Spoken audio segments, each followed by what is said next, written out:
Hello students, I am Anjali Patel from Samarpan Gyan School. Today we are going to learn Hindi of class 8. In Hindi, we are going to study about the lesson number 2 lakh की चूड़ियाँ, जिसके लेखक है कामतानाथ।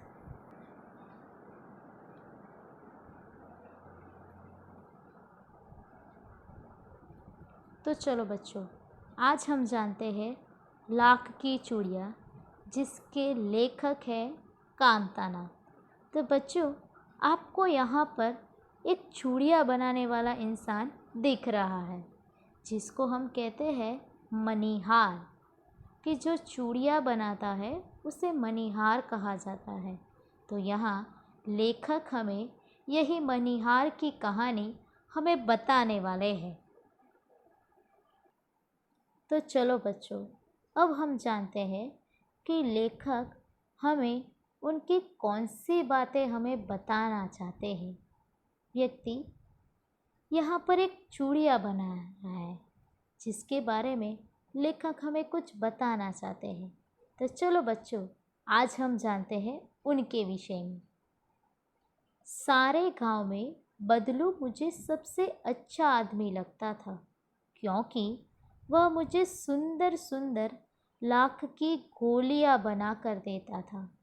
मुझे अपने मामा के गांव जाने का सबसे बड़ा चाव यही था कि जब मैं वहां से लौटता था तो मेरे पास ढेर सारी गोलियां होती, रंग बेरंगी गोलियां जो किसी भी बच्चे का मन मोह लेते हैं। तो बच्चों, यहाँ पर लेखक हमें उस व्यक्ति के बारे में बता रहे हैं, जिस व्यक्ति का यहाँ पर नाम है बदलू। कि सारे गांव में, उनके पूरे गांव में लेखक को सिर्फ एक ही आदमी अच्छा लगता था, और वो था बदलू। क्यों भाई उसे अच्छा लगता था? क्योंकि वही उसे कुछ ना कुछ देता था। कि यहाँ पर बदलू उसे सुंदर सुंदर लाख की गोलियां बना कर देता था, जो रंग बेरंग भी होती थी। और इतना ही नहीं, जिसके कारण ही लेखक को अपने मामा के गांव जाना बहुत अच्छा लगता है। बच्चों, आपको भी अपने मामा के गांव में जाना अच्छा लगता होगा। क्यों? क्योंकि वहाँ पर आपको मस्ती करने से कोई नहीं रोक सकता। वहाँ पर आप आम तोड़कर भी खा सकते हो। तो वैसी ही कहीं सोच यहाँ पर लेखक की भी है कि जब वो छोटे थे तो उन्हें अपने गांव में जाना बहुत अच्छा लगता था। भाई क्यों उसे गांव में जाना अच्छा लगता था? क्योंकि यहाँ पर एक व्यक्ति है जो उसे कुछ देता था, और वो व्यक्ति कौन था? बदलू, जो उसे सुंदर सुंदर लाख की गोलियां बना कर देता था, जिसके कारण लेखक को अपने गांव जाना बहुत पसंद था। और इतना ही नहीं, जब लेखक अपने मामा के गांव से अपने घर शहर में लौटते थे तो उनके पास बहुत सारी रंग बेरंगियाँ गोलियाँ होती थी, जिससे कोई भी बच्चे का मन मोह ले। बच्चे, आप लोग ने कंचे देखे हैं? क्योंकि कंचे जो होते हैं कहीं ना कहीं गोलियों के समान होते हैं, क्योंकि जो कंचे होते हैं उसमें भी अलग अलग रंग होते हैं। उसके बाद वैसे तो मेरे मामा के गांव के होने के कारण मुझे बदलू को बदलू मामा कहना चाहिए, परंतु मैं उससे बदलू मामा न कहकर बदलू काका कहा करता था, जैसे कि गांव के सभी बच्चे उसे कहा करते थे। कि यहाँ पर अगर मामा के घर पे जाते तो वो उनके संबंध में क्या लगते थे? मामा लगते। परंतु लेखक उसे बदलू मामा नहीं कहते थे। क्यों? क्योंकि सभी गांव वाले उसे बदलू काका कहते थे, जिसके कारण लेखक को भी काका कहने की आदत लग गई थी, जिसके लिए वो बदलू मामा नहीं पर बदलू काका कहते थे। परंतु संबंध के हिसाब से आप बच्चों देखने जाओगे तो संबंध में बदलू उसके मामा लगते थे, परंतु सभी गांव वाले उसे काका कह के बुलाते थे, इसलिए लेखक भी उसे बदलू काका ही कहते थे। बदलू का मकान कुछ ऊंचे पर बना था। मकान के सामने बड़ा सा सहन था जिसमें एक पुराना नीम का वृक्ष था। उसी के नीचे बैठ बदलू अपना काम किया करता था। बच्चों, आप लोग ने देखा कि यहाँ पर जो बदलू का घर था, कहीं ना कहीं वो सबसे अलग था। कि अगर बच्चों आप अगर गांव में जाओगे तो वहाँ पे सबका घर एक साथ होता था, परंतु यहाँ पर बदलू का जो मकान था वो थोड़ी ऊंचाई पे, मतलब कि हम कह सकते हैं कि सबसे अलग था। और इतना ही नहीं, यहाँ पर उनके मकान के बारे में हमें बताया गया है कि उनका जो मकान है वो ऊंचाई पर तो था ही, पर मकान के सामने बड़ा सा सहन। बच्चों, आप देख सकते हो ये चित्र में कि यहाँ पर बदलू जिस पर बैठा है उसे बोला जाता है सहन। और जहाँ पर ये जो पेड़ दिख रहा है वो कौन सा पेड़ है? नीम का पेड़ है, जिसके नीचे ही बैठकर बदलू काका अपना काम किया करते थे। उसके बाद कहा गया है कि यहाँ पर बगल में एक भट्ठी दहकती रहती, जिसमें वह लाख को पिघलाने का काम करते थे। कि यहाँ पर लेखक है वो लाख की चूड़ियाँ बनाने का काम करता था, जिसके लिए लेखक यहाँ पर बदलू काका जहाँ पर बैठे हैं वहाँ पर अगर आप देखोगे तो यहाँ एक भट्ठी भी दिख रही है। और वो भट्ठी में लेखक क्या देखते हैं कि उस भट्ठी में यहाँ पर बदलू काका उस लाख को पिघलाता था। और पिघलाने के बाद वो चौकर पर पड़ी रहती, जिस लाख के मुलायम होने पर वो उसे सलाख के समान पतला करके चूड़ी का आकार देता था। कि पहले वो लाख को पिघलाता था, पिघलाने के बाद लकड़ी की चौखट, मतलब कि छोटा सा लकड़ी का स्टैंड जैसा बनाया गया था, जिसके अंदर वो पिघले हुए लाख को डाल देता था। और थोड़े समय के बाद वो सलाखे में एक पतली सी चूड़ियाँ बन जाती थी।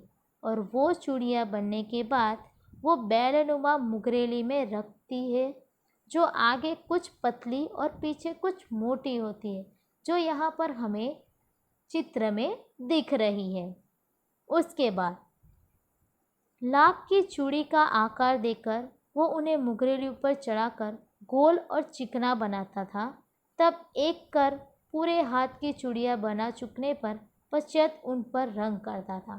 कि ये सब प्रक्रिया जब पूरी हो जाती थी, उसके पश्चात मतलब कि उसके बाद वो उसके ऊपर क्या करते थे? रंग लगाते थे। बदलू यह कार्य सदा ही मचिए पर बैठकर किया करते थे। कि यहाँ पर बदलू है जो कहाँ पर बैठ के करते थे? मचिए के ऊपर बैठ के करते थे, जो बहुत पुरानी थी। कि वहाँ पर जो मचिया रखा था वो सबसे पुराना था। बगल में ही उसका हुक्का रखा है। अगर बच्चों आप देखोगे तो जहाँ पर बदलू काका बैठे हैं उसके सामने हमें जो दिख रहा है वो क्या होता है? हुक्का।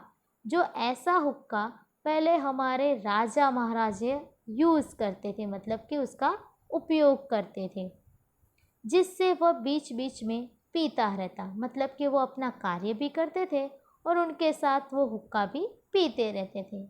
गांव में मेरा दोपहर का समय अधिकतर बदलू के पास ही बीतता, मतलब कि दोपहर के समय यहाँ पर लेखक के साथ खेलने वाला कोई बच्चा नहीं होता था, अपने मित्र नहीं होते थे, जिसके कारण लेखक क्या करता था? दोपहर के समय वो बदलू माँ काका के घर पे चला जाता था। मतलब कि अधिकतर उसका दोपहर का समय बदलू काका के घर पर ही बीतता था। वह मुझे लल्ला कहा करता और मेरे पहुंचते ही मेरे लिए तुरंत ही मचिया मंगा देता। मैं घंटों बैठे उसे इस प्रकार चूड़ियाँ बनाते देखता रहता।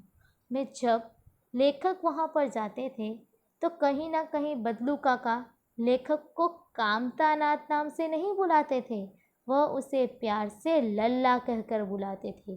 और जैसे ही लेखक वहाँ पे पहुँचते हैं, वहाँ पर बदलू काका अंदर से मच्छियाँ मंगवा लेते थे, जिससे ऊपर लेखक बैठते थे और वो घंटों भर वहाँ पर बैठकर उस चूड़ियाँ बनाने की प्रक्रिया को देखते रहते थे। और वो सभी देखने के बाद उसे जो आनंद मिलता था, जिसके बारे में हमें बताया गया है लगभग रोज ही 4-6 जोड़े चूड़ियाँ बनाता। मतलब कि यहाँ पर बदलू काका थे, वो पूरे दिन में 4 या तो 6 जोड़े बनाता था, कि वो चूड़े के जोड़े बनाता था पूरे दिन में 4 या तो 6। पूरा जोड़ा बना लेने पर उसे बैल पर चढ़ाकर कुछ क्षण चुपचाप देखता रहता, मानो वो बैलन न होकर किसी नववधु की कलाई हो।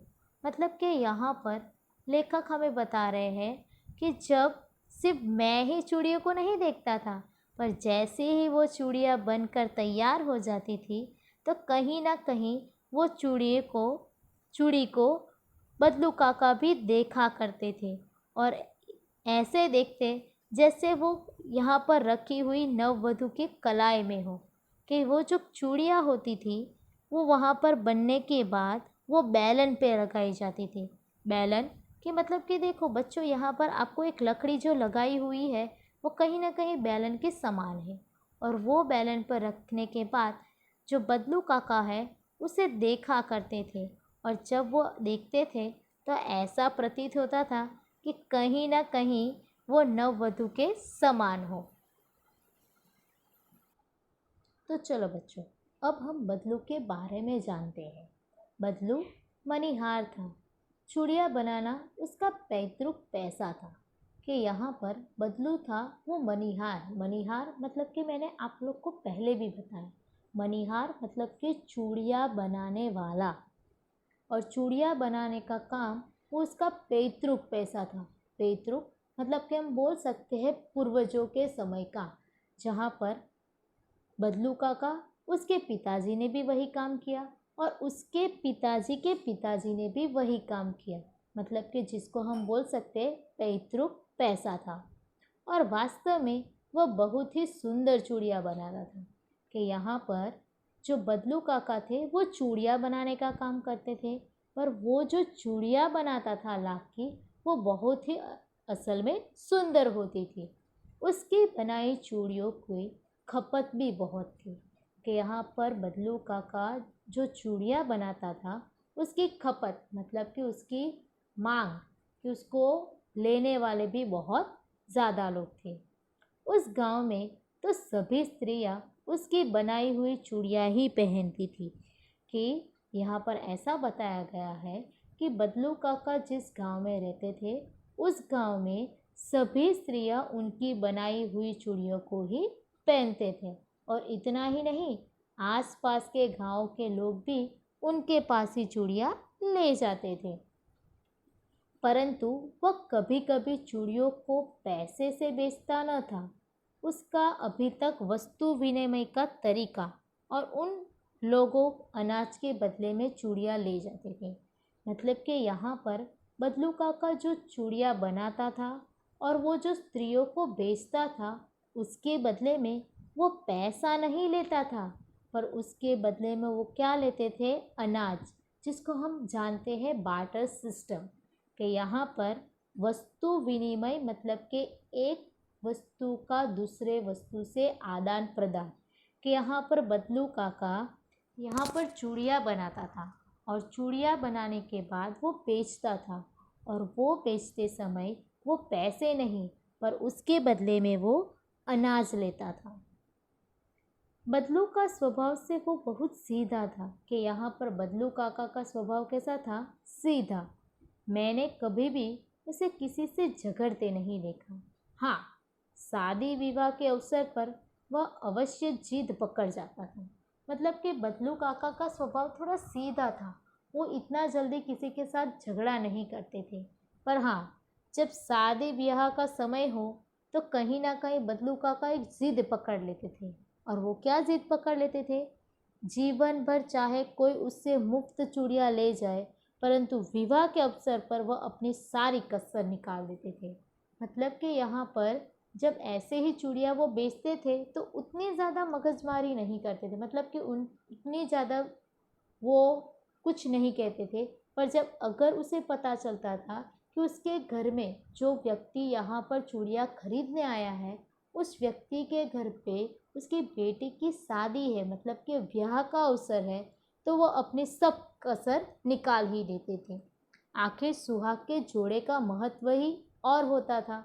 मतलब कि जो ब्याही हुई लड़कियां उस जोड़े को पहनेगी तो कहीं ना कहीं उसका मूल्य जो होता है वो और बढ़ जाता है।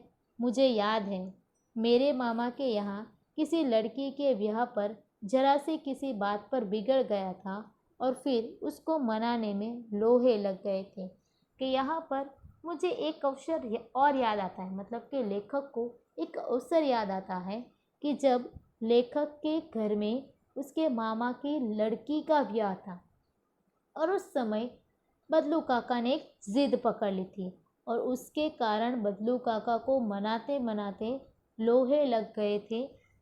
मतलब कि यहाँ पर उसको मनाते मनाते उसे सबकी याद आ गई थी कि यहाँ पर बदलू काका को कैसे मनाया जाए। उसके पश्चात कि यहाँ पर लोहे लगाना का अर्थ होता है कठिनाई से, कि ये जो काम था वो बहुत कठिनता वाला था। उसके बाद विवाह में ऐसी जोड़ी का मूल्य इतना बढ़ जाता था कि उसके लिए उसकी घरवाली को सारे वस्त्र मिलते थे, ढेरों अनाज मिलता था और उसको अपने लिए पगड़ी भी मिलती थी और रुपये भी मिलते थे। कि जब किसी के घर पे ब्याह का अवसर होता है और जो ब्याह हुई नववधु उस जोड़े को पहनती थी तो उस समय बदलू काका को इतना ही नहीं, यहाँ पर बदलू काका को वस्त्र भी मिलते थे, ढेरों अनाज भी मिलता था, पगड़ी भी मिलती थी और रुपये भी मिलते थे।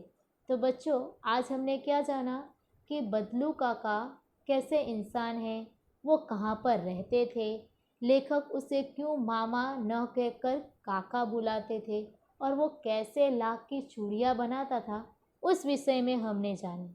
तो अगले वीडियो में हम और जानेंगे कि बदलू काका का संबंध लेखक के साथ कैसा है।